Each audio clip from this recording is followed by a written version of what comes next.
Today is 7th ફેબ્રુઆરી 2026 અને 2020માં જ્યારે પપ્પા ગુજરી ગયા ત્યારે મેં આ ઝાડની સામે ઊભા રહીને મેં વિચાર્યું હતું કે મારે અહીંયા વ્હાઇટ ફ્લાવર્સ જોવા છે. I want to see white flowers on this pink flowered plant, and look at this. Behind this is white flowers. I see it. It has come back. You know. Look at this.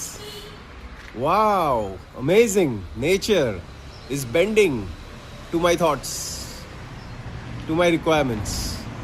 It's working. એ કામ કરી રહ્યું છે. કુદરત મારા વિચારો અને મારી ઈચ્છાઓની અનુસાર બેન્ડ થઈ રહી છે, મોડી રહી છે અને સામે લાવી રહી છે જે મને જોઈએ છે. It's exciting.